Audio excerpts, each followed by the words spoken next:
They leaving. Shakur, they leaving. They leaving, Shakur. They going. The bad news for Shakur Stevenson is he fought his last fight officially with Top Rank, unless he resigns. He got to fight. They put his last fight in his hometown, where he's from, Newark, New Jersey, and they booed him. Not only did they boo him, but the people were evacuating like there was a bomb or a fire or something before the fight was even over. That's what I want to talk about in this video. So Shakur Stevenson fought Artem Harutyunyan. If I know a lot of people said, oh, I can't wait for Ego to give his fight breakdown. This video is not going to be that, because on my post-fight breakdowns, since I'm the best in the business and it's not even close, I like to take my time with them. And I don't want to confuse the two subjects because this doesn't have as much to do. But hit the subscribe button, tune in, and I will do a Shakur Stevenson versus Artem Harutyunyan where I focus more on the fight itself and like takeaways. So Top Rank did Shakur Stevenson dirty, and you guys seen the clips. You'll see the clips in this video as well.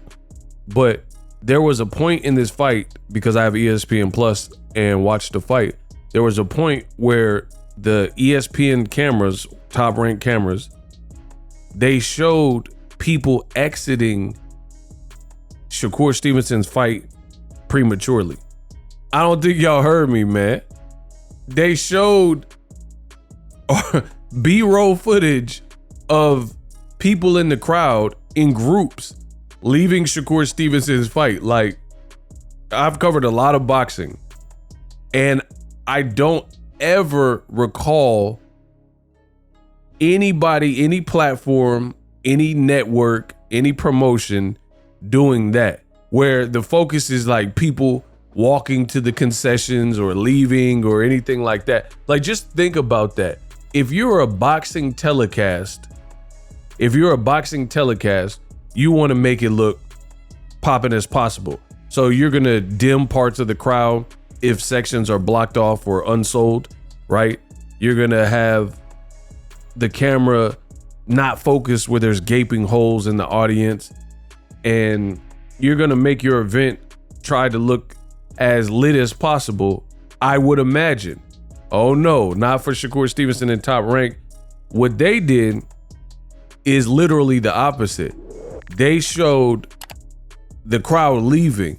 And to me, that was one big last FU to Shakur Stevenson, because I can't think of any other reason why that would be done in a broadcast. Again, your goal, I would imagine, is to convince people that it's lit and they need to attend your show. 118, 110, and Liv Carter, 116, So the exchange was, I know you want a knockout, but he's just trying to survive.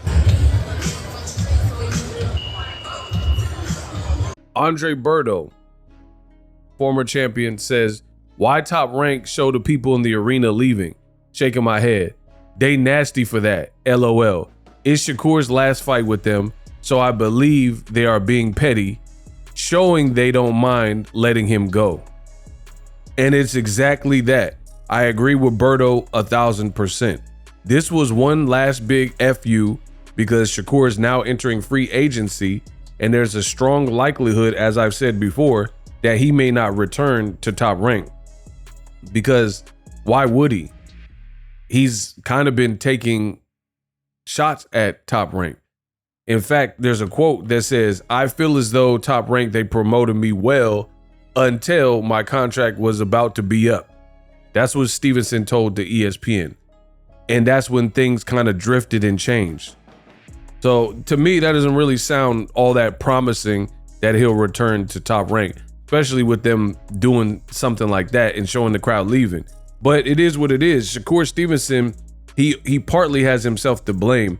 And I'm going to break that down probably a bit further in my full fight breakdown. So you guys need to subscribe to the channel. But this fight wasn't it for Shakur Stevenson. And I warned anybody who would listen I say these things, people say, oh, you're hating or you don't know what you're talking about, yada, yada, yada.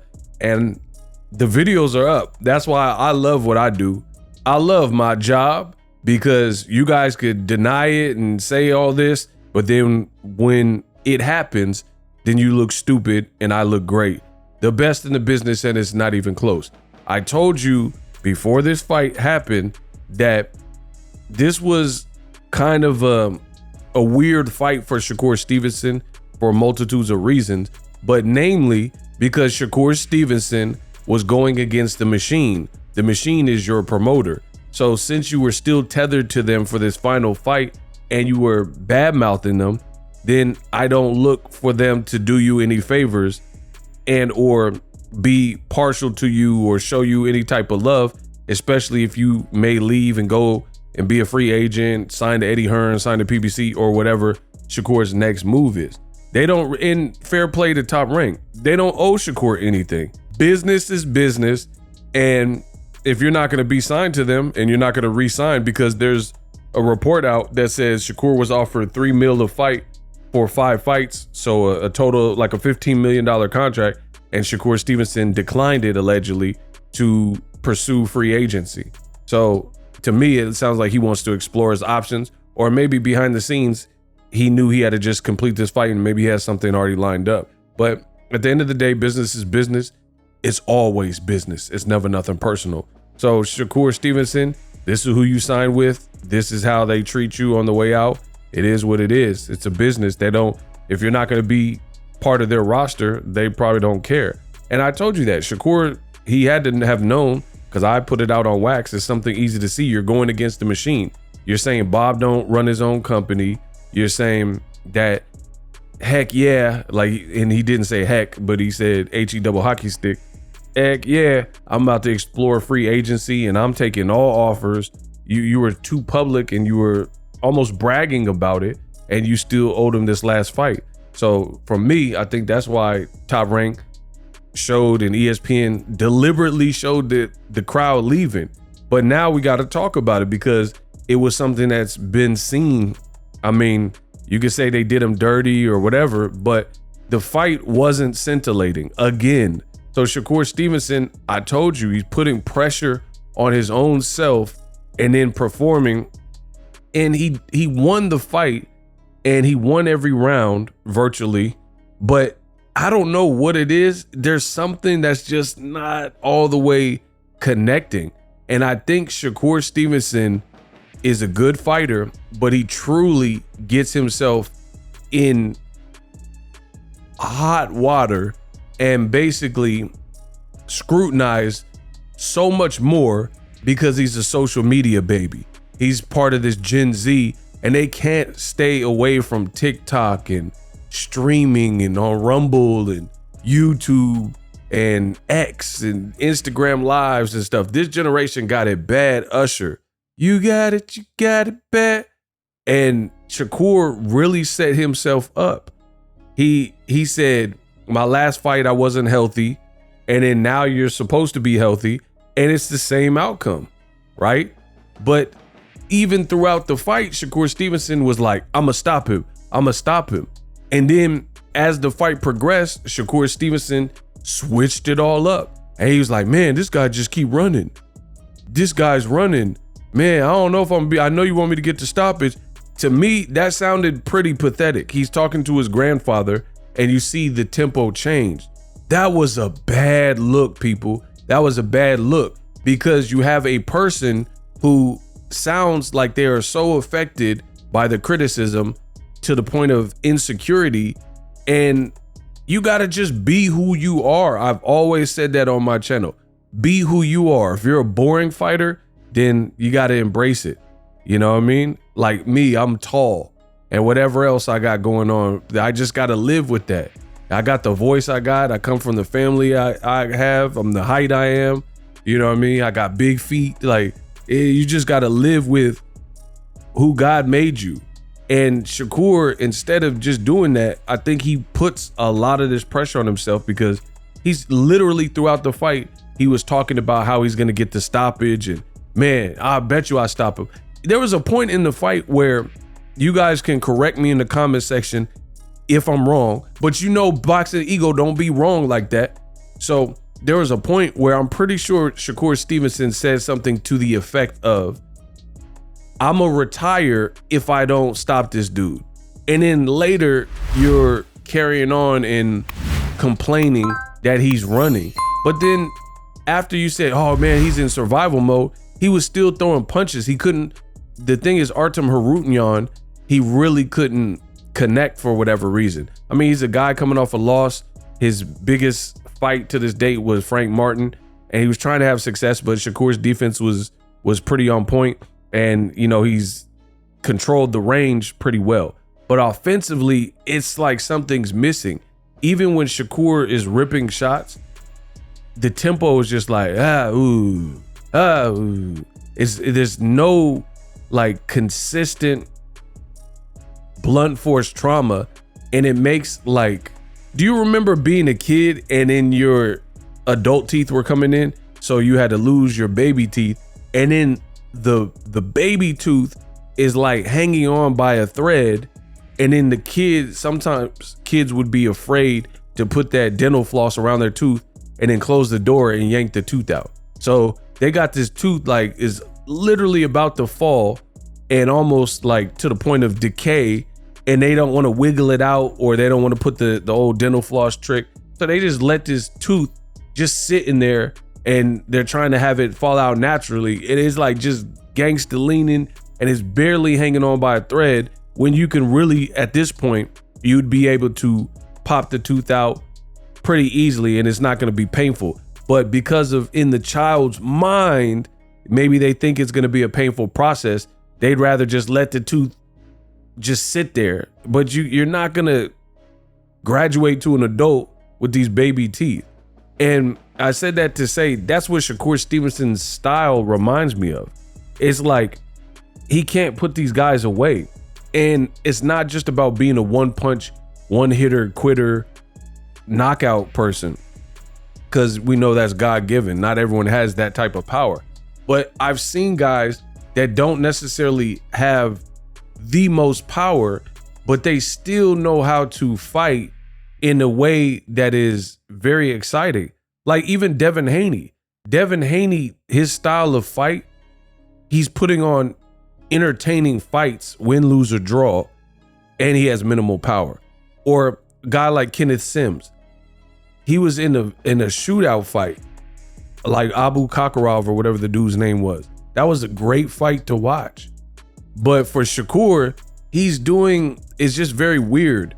It's like he's showing like shades of like how skillful he can be, but then it's an immediate lull. It's like he doesn't want to get hit. He don't know how to finish. He don't know how to turn it up intelligently. It's almost like his pro style is not all the way turned over. And then even on the same card, you got a lightweight in Abdullah Mason. This dude is a pro. He's ready for even bigger names than what he's getting, because he's like chewing guys up, and he just got it. He has a pro style. I think Shakur Stevenson's problem is his style is not all the way converted from the amateurs or something. And there's points where he's admiring his work. Now I'm giving y'all too much of the game, too much of the sauce. Y'all gonna have to come back for the real breakdown, because I'm giving y'all too much of the actual breakdown. I said I wasn't gonna do that. But all in all, it was a weird fight. It was kind of a hard watch for me. It was like Shakur was doing some good things in there. It wasn't as boring as the Edwin De Los Santos fight, because he was actually punching a bit more, but it was still weird. Like the tempo, it's nothing to, like, there's no crescendo. Like it seemed like Shakur had Harutyunyan's number, and then maybe in the mid rounds he would start putting it together, and it was like, okay, I see what Shakur's doing. He's getting ready to paint the masterpiece. And then he never really painted the masterpiece. And in fact, Artem Harutyunyan started winning some of them late rounds. And I'm like, where did this even come from? And then I think it was because he was trying to field off the critics and fight more entertaining. So therefore he lost his form. He got a little bit sloppier. because he's trying to beat someone he's not. I'm telling you. And it has to be embarrassing when you keep calling out Gervonta Davis, who's literally one of the top, I would have him probably number one, but he's definitely top 3 most exciting fighters in boxing right now. You keep calling him out. You're entering free agency. It's going to be hard to get and secure a fight with the Gervonta Davis with these type of performances. This is literally a back-to-back performance where when Shakur's in there with somebody with any level of like danger or skill set with a decent punch, this is kind of the level you get from Shakur Stevenson. And then, like I said, Top Rank, they added insult to injury because they showed the whole crowd leaving your joint and packing it in. And this is where you're from. I don't even, at this point, I told you, I've been said that. I don't even really want to see the Gervonta Davis Shakur Stevenson fight. I'll watch it, but I'm saying I don't really want to see. There's better fight. Tank versus Zepeda is a better fight. Tank versus Pitbull Cruz 2 is a better fight. And that's just being real. And I have no problem with pure boxers, but it's just something is not all the way clicking with Shakur's performances, especially at lightweight. And then ESPN commentary was horrible, bloody awful. And you even had Tim Bradley who was saying stuff like, oh, I brought my coffee today. So they're filming at night because it's on the East Coast. So it's late at night. And Tim Bradley saying basically I have to bring my coffee to stay up. I need to be caffeinated because Shakur is going to bore me and put me to sleep. And like I said, you have people like Nick Young, former Lakers player, basketball player in the NBA. He said the fight was boring as ish. It's going to be hard. You're calling out Tank, but Tank's the most electrifying. He's the A side. I'm pretty sure this ain't the type of performance that you wanted before free agency and to have a back-to-back. You fought on Thursday versus Edwin De Los Santos, and then everybody said that fight was boring. This fight was slightly better in terms of offense, but it still missed people. Nate Diaz versus Jorge Masvidal, I'm being so real. And you know boxing is my first, not UFC or MMA. That Nate Diaz Masvidal was a better fight. It was more fun to watch for sure. So Shakur, I don't know. I don't even know where he goes from here because this is just at 35. Imagine Shakur going up to 140 where the guys are more durable, stronger and stuff like that. He's going to be even more like evasive and like apprehensive without being able to get it done, because if you don't got power at the divisions you've already fought at, you're pretty well stifled. Like if you're getting no stoppages to mercy stoppages at 130 or 135, 126, then you move up to another division, that's going to taper off even more, because Shakur, his resume hasn't really aged well. There's guys like Joet Gonzalez and Valdez, and they later fought Emmanuel Navarrete, and he did a number on their face and had them looking crazy in the fights with them. Shakur didn't do all that to Joet Gonzalez, and he didn't do all that to Oscar Valdez's face, but Navarrete did. You know what I'm saying? So I don't know. It is what it is. Maybe you guys feel Shakur is an acquired taste, but I thought it was definitely a bad look that your hometown was booing. Not only did they leave early, but they were booing you in your own hometown. I'm certain that that's not what you want for right before your free agency. You know, it's like a athlete going to the NFL combine and having a horrible workout. You don't want that. You're trying to get picked up. You know what I'm saying? And this, to me, this performance, it still left more to be desired, especially with the amount that Shakur talks. And I know I'm not the only one, because his own hometown was walking out of the fight and booing multiple times. And then ESPN, as an added bonus, they decided to show the whole world that, like, hey, and that, hey, shout out to Bob Arum, Top Rank. They play that cutthroat business. You got twisted. What is it? The praise? The Top Rank, they play that cutthroat. They play for keeps. They play the cutthroat game. Business is business. They're like, all right, Eddie Hearn, You want Shakur Stevenson? This is what his own crowd is doing. And they made sure to show that. So like it kind of like stains. It's like a pimp would do to his 304. If she went to get with another pimp, he gonna try to stain up her name. Like, she burning, you know she don't be making that much money, because he trying to mess up her reputation before she team up with the next person, because she's leaving him. That's kind of what Top Rank did. That was very hurtful to Shakur's brand. I mean, I'm sure he can get picked up by somebody, but that just was not a good look. But then again, like I said, this is what Shakur was up against. You got to be able to perform. You knew the pressure from your last fight. You said you're 100% healthy. You're wearing a shirt that's getting at Bob Arum, saying Bob Arum's protecting his son Lomachenko. So I'm not mad at it. To be honest, I'm not mad. Some people are gonna be like, oh, that's wrong. They did it to a black fighter and all this and that. But the reality is, Shakur is taking shots at Top Rank. Why would they not get to take shots back? Fair is fair. Shakur is literally wearing a shirt, getting at Bob Arum, saying you protecting Lomachenko and you hiding him from me. Bob is scared, you know what I mean? And I'm leaving Top Rank, or I'm gonna search and get the best offer that makes sense for me. You can't be talking like that and then expect them to show you love.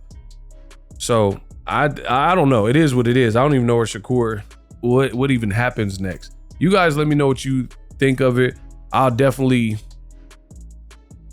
do a breakdown of the fight. But that was not a good look, seeing the booing at home. Like, can you imagine? I was at Gervonta's the last time he fought in Baltimore, where he's from. I was in Baltimore.